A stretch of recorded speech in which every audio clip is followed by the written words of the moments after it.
Olá, você que nos acompanha pela nossa BNews TV. Estamos iniciando mais uma edição do nosso Fato e Opinião. Comigo, Victor Pinto, também aqui ao meu lado, meu colega Eliezer.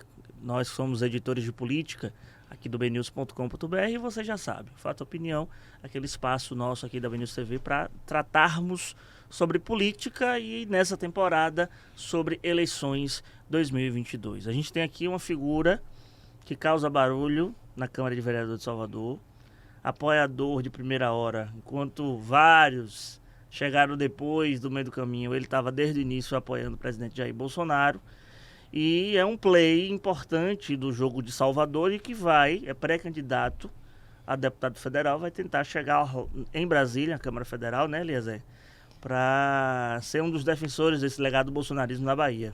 Eu acho que talvez seja o primeiro que tenha colocado a cara na rua, né, em defesa do presidente Bolsonaro, muito lá atrás ainda. E que está participando ativamente do jogo da direita, vai ser uma peça fundamental. Está sendo na Câmara de Vereadores de Salvador, mas está subindo para o jogo nacional, né? A gente vai conversar muito aqui, porque tem muita coisa em jogo. Vereador Alexandre Aleluia, satisfação de ter ele aqui nos nossos microfones do nosso Fato e Opinião. Satisfação, Vitor, Eliezer, de estar aqui com vocês no BNews, no Fato e Opinião. É prazer enorme. Nunca me convidam. Agora tá aqui. Não tem nunca. Nunca diga nunca. Nunca. Estamos aqui e eu já vou logo de direta. Vou logo na certeira, logo na polêmica. Você indicou o capitão da PM, André Pociúncula, para o cargo de secretário nacional de Fomento à Cultura, que é tida como a secretaria da Lei Rouanet. No meio do caminho havia uma pedra no meio do caminho. E o Pociúncula se lança agora pré-candidato a deputado federal. Teve até pouco tempo aqui com o Zé Eduardo, não pode Zé. Como é que está a sua relação com o Pociúncula, Alexandre Aleluia? E como é que você vê também os vídeos de Eduardo Bolsonaro declarando apoio a ele na campanha aqui da Bahia? Em relação à vida, não tem problema nenhum. Eu vi que ele veio no Pode Zé, não consegui assistir, mas desejo sucesso. Ele está aí no mesmo barco, é um partido só, um partido tem que ter voto, até para fazer legenda e a gente poder fazer mais cadeiras. Então, é bom que ele seja candidato. Vamos lá, Eliezer. Curto, caceteiro e não vai alimentar mais polêmica. No Pode Dizer aqui na segunda-feira, o André comentou uma matéria nacional que, segundo ele até declarou aqui que ele soube que o governador Rui Costa estava procurando manobras para prendê-lo. E você acredita nesses rumores? Você acha que ele está valorizando o passe? O que é que está acontecendo? Porque, em tese, ele não pode ser preso, ele não está na ativa, né? Preso eu não entendo da lei militar, não sei se ele pode ser preso ou não, mas seria uma ingenuidade gigantesca do governador inventar qualquer movimento para prendê-lo, né? Uma ingenuidade política e tornar o candidato, o pré-candidato a deputado famoso e com votos. Então seria muito ingênuo para um governador de 8 anos, mas eu não duvido nada do PT, não tenho prova nem a favor nem contra. Então não tem como falar que é nem valorização de passe, nem ingenuidade, nem vontade realmente tirânica de prender o então candidato. Lá atrás conversávamos muito sobre a possibilidade, você no off comigo confirmava, você ser candidato a governador para defender aí ser o representante do legado do bolsonarismo, ou candidato a governador ou candidato a senador. E do fim do ano para cá você focou no projeto da Câmara Federal, de ser candidato a deputado federal. Está como pré-candidato agora. O que houve dessa mudança? Foi o fator João Roma que foi decisivo para você recuar dessa ideia, Alexandre? Porque você poderia ser um pré-candidato a governador, mas ao mesmo tempo não perderia, por exemplo, seu mandato na Câmara Municipal. Pelo contrário, se não obtesse, se você não conseguisse o êxito de sentar na cadeira do Palácio de Ondina, você teria o recall até para vir, até quem sabe, até mais forte na próxima eleição para vereador. Sim. Eu desejava muito, sim. Eu, na verdade, enxergava que que era um absurdo a Bahia, o tamanho da Bahia, o histórico da Bahia, né, com as raízes culturais da Bahia, não conseguir construir um caminho, digamos assim, conservador no espectro político. Eu estava vendo que a Bahia estava com um problema grave. Até a vinda do João Roma, né? Até o presidente conseguir enxergar isso também e trazer o João Roma para o ministério. E o João Roma também conseguiu, fez a parte dele. Então, até esse momento, eu me colocava como candidato. E não era nada fora do normal. Ó, veja bem, como é que a gente vai teríamos um presidente da República extremamente popular, com altos e baixos, com pandemia, sem pandemia, mas um presidente popular, né? Com sua base sólida, com militância sólida, com discurso sólido, com realizações sólidas na Bahia. Como é que tinha ter isso e um candidato como a Semineto dizendo que no palanque ia ter bolsonarista, ia ter Ciro Gomes, ia ter Dória?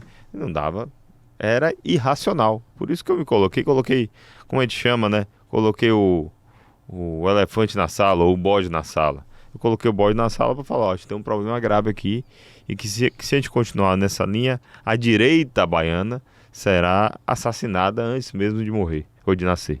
Então eu fiz isso foi uma jogada política, mas lógico com a intenção clara de sim me viabilizar caso fosse necessário. A partir do momento que eu vi o João Roma, inclusive com a bênção do presidente, eu vi que o momento era de apoiá-lo. E assim eu estou fazendo. Agora, rapidinho, Eliezer, você acha que a Semineto não é direita na Bahia? Não tenho dúvida que não é. É esquerda para você? É esquerda, inclusive da entrevista com o livro do Marighella, ao fundo. Vamos lá, Eliezer. Vamos lá, se Neto então é esquerda, muita gente da direita questiona, né, se Roma é um candidato orgânico do viés bolsonarista. Como é que você enxerga isso, né? Qual a sua avaliação? Pode acontecer de mais adiante, o pessoal dizer assim, olha, esse cara não é bolsonarista de raiz, né? Ele estava com o Neto até outro dia. Né? Como é que vocês vão lidar com essa narrativa que tá na mesa? Eu não gosto muito de rótulo, certo? Porque eu também escutei muito. Aleluia não é de direita, aleluia é carlista, é por isso, aquilo. E eu acho isso um saco, essa questão de rótulo. Pô, me acompanha nas redes e vê se eu sou ou não sou. Vê o que é que eu sou, ao invés de ficar vendo, né? Isso é um produto muito das redes sociais. As hashtags, né? Aquela... E, pô, analisa o cara, vê se o cara é bom, vê se o cara, o que é que o cara pensa, as opiniões. Aí, a partir daí, você vai montando sua estruturação. Na minha visão, a dicotomia entre PT e a Semineto é uma dicotomia de uma prisão, né? Eu citei em outra entrevista, existe uma tática, né, de Stalin, antiga de Stalin, que era chamada tática das tesouras. Ele colocava de propósito alguém à esquerda e alguém mais à esquerda. O que ganhasse era bom, mas ele sempre colocava o debate à esquerda. Nunca existiu um debate aqui à direita, parecido com o que surgiu no Brasil na década de 90 com o PSDB e o PT. Sempre o debate era à esquerda, tanto é que em uma eleição o próprio Lula se gabou de só tinha, né, no debate candidatos de esquerda. Era Marina, era, acho que se não me engano, Serra, era ele mesmo, o cara do PSOL. Ele mesmo se gabou disso, ele deu entrevista se gabando disso. É isso, chegamos na verdadeira democracia. Nós só temos candidatos de esquerda. Então você vê que essa estratégia das tesouras é basicamente o que tem acontecido na Bahia e que eu vejo que o João Roma está furando-a. Ele está mostrando que existe sim um caminho, que é um caminho inclusive mais próximo de valores conservadores. Vou dar um exemplo. Nessa questão da violência na Bahia, a gente está vendo uma hora e outra hora o PT e o próprio Semineto usarem jargões e frases ali conservadoras contra a bandidagem. Não, tem que ser duro, tem que ser enérgico, coisa que não é deles, coisa que aqui, ó, é do lado de cá. Mas eles estão enxergando e estão querendo confundir os símbolos, né? E das pessoas. Sabe que a maioria das pessoas é sim conservadora, até a música que a Semineto utilizava, tá faltando um homem doutor, né, que inclusive foi proibida, né, pela Justiça Eleitoral ontem, mas é uma forma de resgatar símbolos conservadores, de resgate à ordem, que estão esquecidos e que tem um proveito eleitoral que é inegável, né? Então, os símbolos estão meio confundidos, mas daqui para cá, PT e o Semineto, é uma escolha entre esquerda ou mais esquerda, vermelho e mais vermelho. Você falou de símbolos e dessa utilização eleitoral. O seu grupo, o grupo bolsonaristas, tomou para si o verde e amarelo, a bandeira do Brasil, principalmente nos protestos. E a gente tem visto, por exemplo, agora, o lançamento da pré-candidatura de Lula, que ali, até mandar um abraço para Rodrigo Daniel, nosso colega jornalista, a gente analisando o lançamento da pré-candidatura e acompanhando o discurso, que já tem um dedo de Sidônio Palmeira ali, do verde e amarelo aparecer o tempo inteiro. Sim. O verde e amarelo já na marca, todos juntos pelo Brasil, e durante todo o discurso de Lula, além da bandeira do Brasil hasteada ao fundo, também projetada, e o verde e amarelo já se aproximando. O que você acha dessa utilização dessas cores que vocês sempre utilizaram Porque vocês argumentam que a bandeira nunca vai ser vermelha. É um jargão comum do bolsonarismo. Nossa Sim. bandeira nunca será vermelha. E você já vê a esquerda, Lula, se aproximando desse tom verde e amarelo.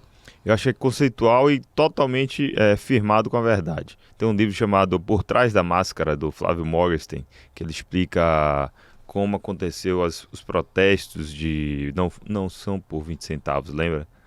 E ele Sim. mostra como esses protestos foram manipulados pela esquerda e era uma cópia do próprio Occupy Wall Street dos Estados Unidos, e uma cópia também foi germinado no Brasil, até aqui em Salvador, pela revolta do Uzu. Ele mostra muito bem como esses protestos foram responsáveis até por uma tomada de consciência do brasileiro, que veio desencadear no impeachment de Lula e depois na eleição de Bolsonaro. Impeachment de Dilma. Impeachment de Dilma e eleição de Bolsonaro. E o que a gente viu é que nessa tomada de consciência, muito foi falado nas redes sociais, e aí não tem como negar que um grande responsável por isso foi o professor Olavo de Carvalho. Ele deixava muito claro que o Brasil não estava em primeiro lugar, né? Parecido como a gente vê o slogan do Trump, né? America Sim. First, América em primeiro lugar. E o Brasil não estava em primeiro lugar, tinha alguns itens internacionais que colocavam o Brasil em segundo lugar, basta dizer em ações e em símbolos. Os símbolos como o Foro de São Paulo e ações até como obras, né, do BNDES lá fora em Nicarágua, na Bolívia, na Venezuela, em Cuba, o que mostrava que o Brasil não era prioridade. A prioridade era o partido e um pacto de solidariedade entre partidos de esquerdas. E isso, eu não diria nem que o grupo bolsonarista tomou a bandeira, simplesmente pegou o que estava esquecido no armário, tanto pela esquerda como pelo centro, por qualquer um. Tomou no armário e isso aqui é o verdadeiro Brasil e vamos para as ruas. Então eu enxergo como positivo. Foi uma forma de mostrar que o Brasil está em primeiro lugar, e depois, logo depois vem a frase do presidente, e o nosso Deus está acima de todos. Então eu não vejo problema nenhum. A pergunta era se tinha algum problema, não vejo problema nenhum, até porque estava largada, né? Você acha que é uma admissão do PT que o caminho que vocês pegaram é o caminho mais adequado eleitoralmente? Eu não tenho dúvida. Política é símbolo, né? Os símbolos se embaralharam, se consertaram um pouco, ficou Brasil e o PT, e a esquerda tem isso de colocar em primeiro lugar o partido, né? O partido está em primeiro lugar, a ideologia está em primeiro lugar, inclusive nos ditames morais.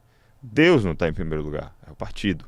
Inclusive, se você for ultrapassar um mandamento de Deus, uma regra divina para o partido, você o fará. Se for para a esquerda, se for para o movimento revolucionário. Isso está em Dostoiévski, isso está em vários autores que descrevem esse movimento revolucionário. Então, o vermelho está em primeiro lugar, como estaria qualquer outro símbolo. A frase é um diálogo célebre, que eu sempre uso, é o diálogo de um repórter com Luiz Carlos Prestes, quando ele era senador. Perguntaram para ele: senador, em uma possível guerra entre o Brasil e a União Soviética, de qual lado o senhor ficaria? Ele parou e respondeu: do lado dos trabalhadores. Então isso mostra que, desde aquela época, a gênese da esquerda, do movimento, não era ficar do lado do Brasil. O Brasil não estava em primeiro lugar. E assim continua até hoje. O Brasil não está em primeiro lugar para esse pessoal. Está o vermelho, não o verde e amarelo. Para a gente está o verde e amarelo. Você comentou aí sobre ideologia. Eu lembro da eleição de 18, que a gente teve aquela campanha muito forte, mas que não teve resultado na urna, que foi aquela ele não. vários artistas se mobilizaram em dizer que ele não, o presidente Bolsonaro não. Mas isso não teve impacto na urna porque o presidente foi eleito. E nessa eleição, pelo menos a observação que eu faço, é uma eleição muito mais profissional e menos passional da esquerda nessas pautas, né? Nessas pautas ideológicas. Como é que você está observando o jogo da esquerda? Você acha que em algum momento isso vai crescer, isso vai ter interferência, ou essa eleição, esse discurso não vai nem colar, por exemplo? Eu vou citar aqui um cara de esquerda que eu acho extremamente inteligente, que é João Santana. Procura essa entrevista de João Santana, não sei se está no Estadão ou na Folha. Ele escreveu tem mais ou menos 1 ano e meio. O João Santana é um cara inteligente. Ele é muito bom. Tá cuidando da campanha de Ciro agora. Tá com Ciro, né? Isso. E ele faz uma análise sobre o ele não. E ele diz que no momento da campanha de 18, quando se alastrou o ele não, deram a eleição para Bolsonaro. A análise dele, que na verdade o ele não foi colocar, Alavancou. se o ele não, então tem um ele sim, não tem? Criaram a possibilidade, né? Você criou a dicotomia onde não existe. Até então o Bolsonaro era um convidado do Super Pop. E do CQC. E do CQC e do Pânico. Então ali, a partir do momento que todo o estamento burocrático fala ele não, ele que ele. Tinha gente que falou que ele. Esse aí que vai falar o Jornal Nacional. Aí ele foi o Jornal Nacional, o kit gay e tal. Ele? Então, ele sim. Então eu não sei, eu não sou marqueteiro, não sei, mas depois que eu li esse artigo do João Santana, eu falei, ele tem alguma razão. Então, às vezes tem uns erros graves aí do marketing, e a gente escuta, o João Santana é um cara para ler e pensar, mesmo sendo de direita, para ler e pensar, porque o cara tá aí há anos. Ganhou eleições, né? E até porque a avaliação... Ou ele não pode ter ganho eleição para Bolsonaro. Até porque muita gente diz que campanha negativa não cola, né? A gente conversando... O não. O brasileiro ninguém não gosta de ouvir não. Aí Perfeito. você constrói uma narrativa para promover alguém usando o não. Isso Mas eu vou virar a chave e vou trazer E o cara pra é cá. curioso. Cara, não tô falando não, rapaz, eu quero saber quem é esse cara. Vou virar a chave e trazer pra cá, pra Bahia.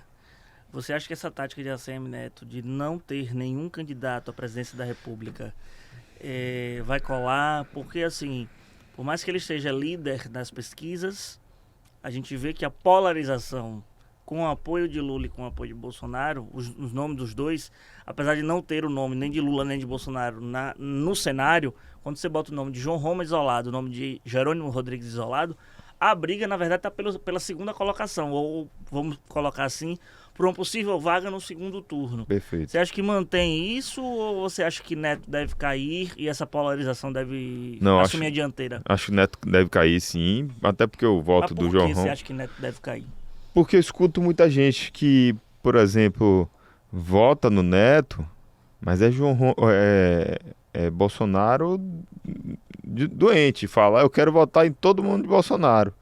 Mas se 5 minutos explicar para ele que João Roma é o candidato, eu tenho certeza que vai mudar o voto.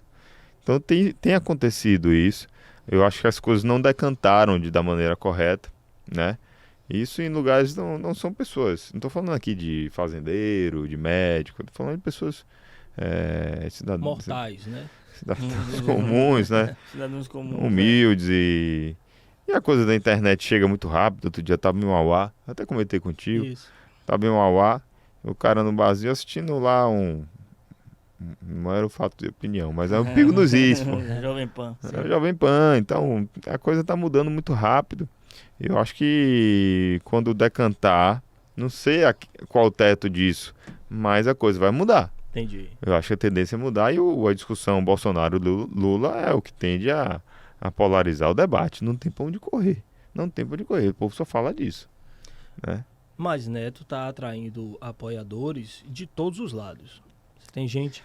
da classe política. Bolsonaro isso, lá... não, mas não, é sim. isso, é na classe política. Mas né? é o líder de opinião, é o líder que arrebana voto. Mas que cada dia que passa, cada eleição que passa, a classe política tem perdido digamos, esse poder de levar o voto para o lado que quiser. Eu vejo... A camada evangélica está aí de prova para mostrar que isso não passou, não. Mas Até eu ia chegar aí, na camada evangélica, né? Na classe política evangélica. Não é qualquer um. É difícil colocar qualquer um. Coloca alguém a favor do aborto lá na igreja batista. Não vai conseguir dar voto. Mas é isso. Neto, Entendeu? por exemplo, Não não vai. coloca nessas pautas, né? Ele não se vincula a ninguém nacionalmente que vai para esse debate. Então é até inteligente da parte dele se preservar. Ele se preserva. Entendeu? Mas eu falo no que diz respeito mesmo à interface política, né? Porque o que você está falando é chegar no eleitor, aquele que importa, que é o dono do voto. Mas a gente está falando aqui no ambiente político, de composição, de espaços, aquela coisa toda, né? Que é muito mais burocrática política do que Exato. prática, e o próprio né? presidente se elegeu sem isso. Eu tava em Canudos, bem zona rural, assim. E o senhor bem informado, todo informado, devia escutar esses Jovem Pan, tudo de noite. Aí ele chegou para mim, eu sou Bolsonaro aqui, não tem jeito, tô com o Roma, ainda não conheci, que ele não veio aqui, mas o Neto tá com banda A, Rui tá com banda B, não sei quemzinho tá com banda C, mas nunca vi banda votar. Eu vou falar alguém pra ele. Mas assim, deixa eu fazer uma provocação. Deixa eu fazer uma provocação aqui. A gente do ambiente de cobertura política, a gente está conversando e todo dia ali no bastidor surge um rumor, uma informação, uma especulação, e a gente sabe que de todo não é verdade, nem de todo é mentira. A possibilidade de haver realmente uma aproximação nacional do União Brasil com o presidente Bolsonaro, o que pode ter impacto na Bahia. Eu vou pegar uma deixa, viu, Eliezer? Até porque, da mesma forma como eu esperava, na pré-campanha, quando o Lula esteve aqui para anunciar o nome de Jerônimo Rodrigues como seu candidato, eu esperava que Lula fosse cacetar no discurso a ACM Neto. E não cacetou. Que foi uma surpresa até pro próprio Neto. E vou lhe dizer, também Bolsonaro já deu outras entrevistas para as rádios, para emissoras, para veículos de comunicação aqui na Bahia, e não cacetar no sentido da palavra de bater, de provocar, de criticar a ACM Neto. Parece que ele está sendo cortejado até pelos dois, quer dizer assim, não vou bater não, que o homem está forte na Bahia. Então o próprio Bolsonaro não vai para a linha de frente direta contra a ACM Neto e faz um discurso que mostra um aceno e tanto para União Brasil. Pronto, vou botar mais um item nessa história. O candidato ao Senado de ACM Neto é Cacá Leão. Nome com interface fortíssima em Brasília 100%. Com o presidente da Câmara, Arthur Lira, com o presidente do partido dele, né? Do Senado também, Rodrigo Pacheco, tem uma aproximação. Mas com Ciro Nogueira, que né, que tem a chave ali da Casa Civil, enfim. Então a gente está vendo um movimento nacional que ampliou a interface lá e que pode gerar isso. Como é que você está vendo esse movimento e, diante de uma possibilidade de haver um arranjo nacional que recompõe as forças aqui na Bahia? Acho que pode haver um arranjo nacional para os dois lados. Sim. A prova disso é essa própria... essa tese aqui que eu trouxe dos dois não baterem em Neto. Que eu não tenho dúvida que já... Não tenho prova. Mas eu não tenho dúvida que você não tem prova, mas tem convicção. Tenho convicção. Você tem um PowerPoint de que já teve namoro. No mínimo um bilhetinho. Deve ter ocorrido. Aqueles bilhetinhos de sala de aula, no mínimo um bilhetinho foi. Mas o fato de Moro estar no União Brasil não é uma pedra, um entrave para poder ter uma negociação, uma conversa?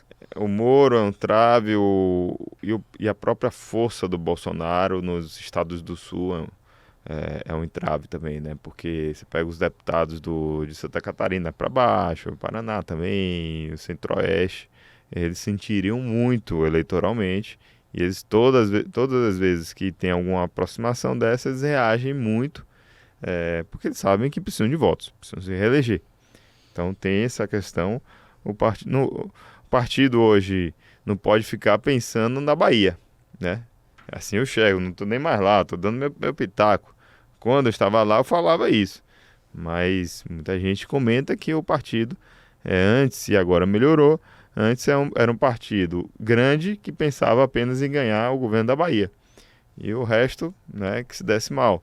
Então o cara que está lá em Santa Catarina e vê alguém falando mal do governo Bolsonaro, ele está sofrendo muito, ainda mais um Democratas, que é um partido originalmente de direita, né? Ele sofre bastante. Então, não sei como é que vai ser esse jogo, mas por exemplo, sei lá, no primeiro turno, não sei o que Neto faria. Se Neto ganhar no primeiro turno, ele faz o quê? Ele apoia quem? Ele vai dizer, eu não apoiei no primeiro, Não vou apoiar no segundo. O que sair aí é o governo. É o que ele vai Ou usar. pode apoiar Lula. Não duvido. Não é? Pode acontecer. Ou pode apoiar Bolsonaro, Também. como ele fez em Também. 18. Porque ele declarou voto no Uma Bolsonaro. coisa é certa. Não tem previsibilidade para o eleitor. Rapaz, Madame Beatriz deve estar com a cuca quente e assim, ó. O que é ruim, porque hoje... E nem ela vai prever Hoje- isso daí. Hoje o eleitor cada vez mais quer previsibilidade. Sim, Com o WhatsApp ele quer saber em quem ele está votando. mas Ele assim, não gosta das frases dúbias, abstratas, aquela coisa, né? Ó, Sem se tudo bem que o WhatsApp é comprometer. forte, mas essa última pesquisa Quaest que saiu mostra que a população ainda se informa muito através da televisão. Ah, A sim, televisão ainda é muito forte. claro. O que vai aumentar, né? O presidente vai aumentar a sua... Em relação a 2018, ele vai ter mais tempo, né? mas Sim. vamos lá, a União Brasil tem quase 1 bi de fundo para fazer campanha. Tempo de televisão Tempo de também. TV. Sim. Isso é importantíssimo. Mais E do o que o presidente... A Bahia é o quê? O quarto maior colégio eleitoral do Mais Brasil. mais que o PL. O PL vai ter o PL e o Republicano, não é isso? O PP. Isso. Ah, Isso. para quem tinha Como é que 15 você segundos. Como é que Tá no céu agora, é verdade. Como é que você viria um arranjo, por exemplo? Havendo uma aproximação nacional, qual é a configuração que você gostaria de ver aqui na Bahia? É engraçado, não dá pra contar isso. Quer dizer, antes não dava pra contar, mas o Tarcísio foi lá e contou. O Tarcísio contou a gente indo lá pra inauguração da ponte, e depois ele deu entrevista e contou. Falando da inauguração da ponte lá do Acre. Não sei se você viu. Não vi não. Ele tava com o presidente, e aí o presidente, pô, Tarcísio, entra aí. Chama de Capita. Eita, Capita, entra aí, sobe aí. Aí foram lá pra ponte, pra inaugurar a ponte, pegaram uma moto, né? E pá, vai pra frente, volta, vai, volta. Aí desceu. E aí, Capita, o que você acha que vai aparecer amanhã nas manchetes, na rádio aí? Aí, presidente, amanhã vai aparecer que a gente andou aí na ponte sem capacete, né? Boa, Capita, tá aprendendo. Se não fosse isso, a gente não ia sair em lugar nenhum.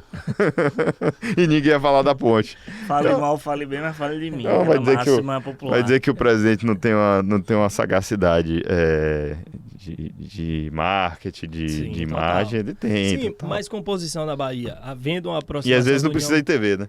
Havendo aproximação lá, União Brasil, Bolsonaro. Como é que fica a vida de Roma aqui? Como é que fica esse arranjo, possível arranjo com a Ou a Semineto? Bahia vai ser aquela exceção. Ninguém mexe aqui. Isso. Deixa com o jeito que tá. Eu não sei. É difícil responder isso aí. Mas tomara que a gente continue com o nosso projeto, que eu acho que está indo bem. Eu tenho visto muita gente comentar sobre Roma, comentar que a CM Neto é mais esquerda, mais do mesmo, entendeu? Aqui é mais do mesmo, diferente mesmo é o Roma. Pessoal do agro, pessoal do extremo sul está começando a comentar muito fortemente, então ele tem crescido. E aí se fosse para escolher, eu quero escolher pela aventura. Vocês estão mais fortes onde? No extremo sul ou no oeste? Eu acho que a gente está mais forte em termos de bloco Sim. no extremo sul. Extremo sul. Você tem quantas cidades ali? Você tem Teixeira de Freitas, você tem... Forte, né? Seguro. Porto Seguro, Eunápolis, Teixeira, né? São as três bem fortes. E eu acho que as três ali, Bolsonaro ganha. Tem Itamaraju, que é uma cidade Sim. menor, mas... Vou virar a chave. Câmara de Vereador de Salvador. Você está na ativa, você está nas movimentações, você está inclusive no bloco que apoiou a reeleição de Geraldo Júnior a presidente da casa. Mas fica a dúvida, assim, quero saber como é que está a sua situação. Geraldo Júnior hoje é o nome do PT, está aliado ao PT, é pré-candidato a vice na chapa de Jerônimo Rodrigues. Você tem um alinhamento direto com o João Roma. Mas vocês estão trabalhando, vamos colocar assim, juntos na Câmara de Vereadores de Salvador. Vocês fazem parte do mesmo bloco que faz oposição, que está fazendo oposição, inclusive a Bruno Reis, e aí na esteira a CM Neto. Como é que funciona isso? Não, vamos lá. É Lailô? Não. O que acontece é o seguinte, se você for olhar, tem como oposição, tem base, tem oposição, inclusive meu partido ainda não saiu da base, o PL. Eu assumi a liderança do PL tem um dia, ontem, mas certamente o PL não deve continuar, né? Tem que conversar com o meu outro correligionário, o SNA, para chegar num acordo, não vou fazer nada imposto, né? E tem, assim como tem eu, bolsonarista, tem outros também. Tem um professor, né, que hoje é um partido independente. Tem PSOL, tem PT, tem PCdoB, tem todo mundo que não concorda. Tem uns que estão no bloco da oposição e tem uns que estão como independentes. Eu também não... Você acha que o nacional, essa questão esse ideológica... bloco da oposição também eu não me enturmo bem. Se fosse a sala de aula, não dá pra me enturmar. O pessoal mesmo são os extremos. O PL de um lado e o pessoal do outro. O pessoal vai me olhar feio. Mas tem que me arranjar um canto pra mim. Porque base também, eles não estão me considerando mais base. Então... É como se fosse um bloco independente? Como se fosse um bloco independente. Mas esse namoro É o que o professor faz hoje, basicamente. Que é do PSD, né? É o PSD. Mas esse namoro com o Geraldo, ele tem prazo de validade, né? Porque quando a campanha esquentar, Geraldo é vice numa chapa do PT. Não, isso aí ele vai tocar ao lado dele. O que eu sempre tenho falado é que, pelo amor de Deus, a gente votou, foram 35 votos num presidente. Não foram 35 votos num presidente do MDB. Sim.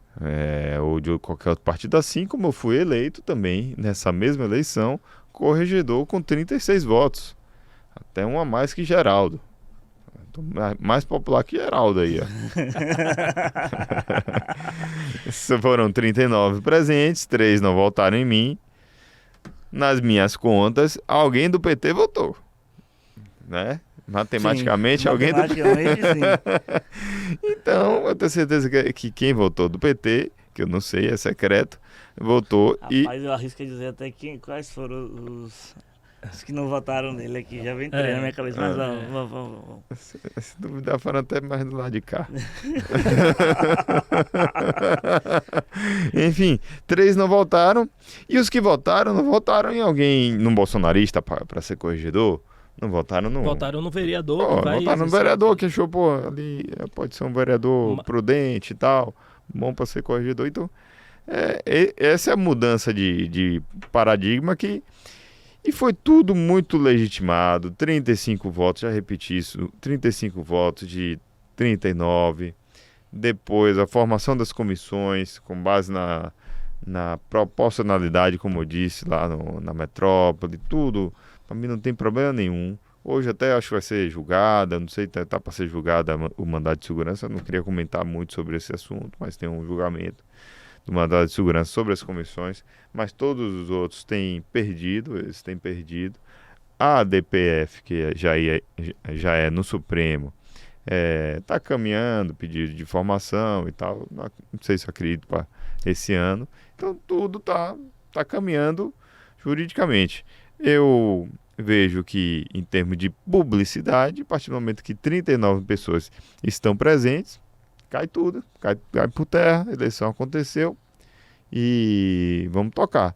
Agora está tendo um problema, talvez por conta das comissões, que eles não estão aceitando a formação das comissões. Agora tem precedente no STF com relação à Câmara de Campo Grande, né, capital lá do Mato Grosso do Sul. Como é que você está vendo isso? Se bem que existe uma emenda de que uma vez que, como os votos para os componentes da mesa diretora são votos em separado, né? Eles não é uma chapa. Sim. Você não vota numa chapa, você vota por pessoa. Tanto assim que você teve até mais votos que Geraldo. Como é que vai ficar esse arranjo, por exemplo, se o entendimento do STF for no sentido de derrubar a eleição, né? De anular...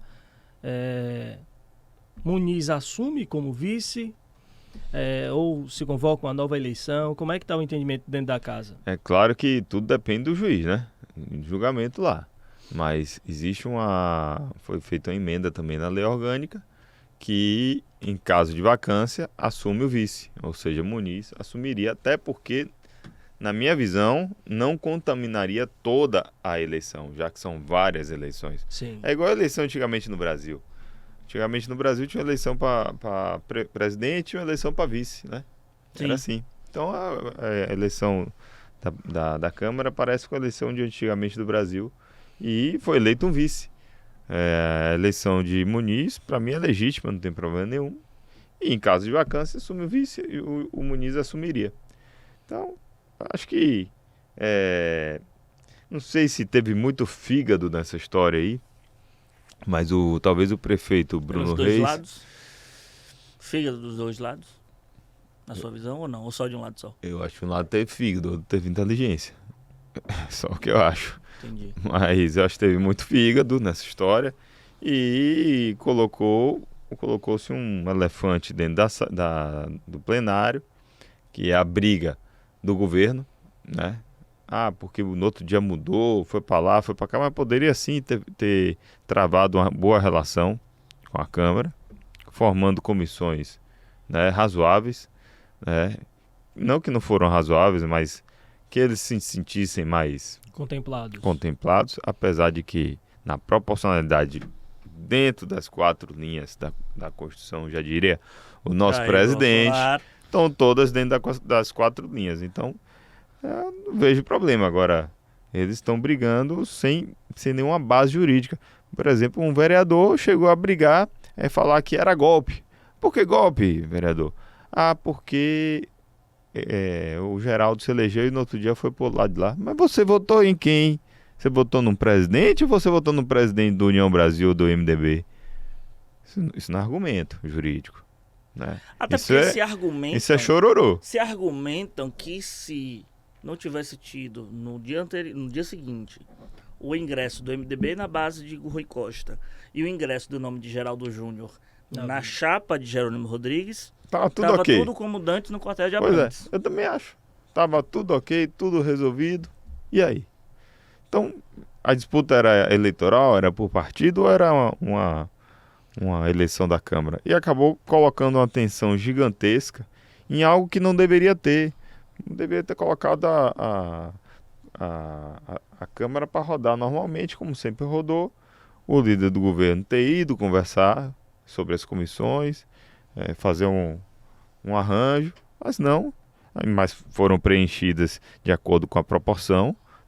Todos estão contemplados, inclusive, diferentemente da ação do Esmerim, suplente conta, né? Apesar dele não ter colocado na ação dele, mas suplente conta.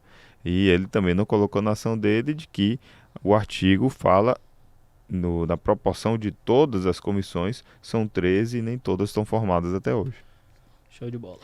Pois é, conversamos aqui hoje, nosso Fato e Opinião, com o vereador Alexandre Aleluia. Agradecer a você, Alexandre, por ter aceitado o nosso convite, dizer que os nossos microfones aqui estão sempre abertos. Vai ter muito pau para quebrar, vai ter muita palha para tocar fogo aí. Até o início da campanha em si. Que eu já estou me sentindo esgotado. Eu já estou em maio, eu já estou assim... Essa eleição quero recuperar minhas energias já superou o marasmo de 2020, de né? 2020, essa eleição realmente... Obrigado. Não, essa vai ser, gente. Essa vai, meu amigo. Estamos em maio, já tem mais história que as 3 últimas. É verdade. Obrigado, viu, Alexandre? E pode deixar as suas considerações finais. Obrigado, Vitor. Obrigado, Eliezer. Prazer estar com vocês. Um prazer estar no BNews. E queria só mandar uma mensagem que quem quiser me acompanhe nas redes sociais. Instagram, Alexandre Aleluia. Facebook, Alexandre Aleluia. Twitter, Alex Aleluia. Estou sempre lá postando sobre meu mandato, minhas caminhadas, o que eu penso, o que eu defendo. E hoje eu sou pré-candidato a deputado federal e eu quero sim poder fazer uma caminhada bonita e transparente para essas próximas eleições de 22. Pois é, encerramos aqui mais uma edição do nosso Fato Opinião, lembrando para você da nossa aba de política e de eleições 2022 do bnews.com.br, que estão sendo atualizadas o tempo inteiro para deixar você muito bem informado.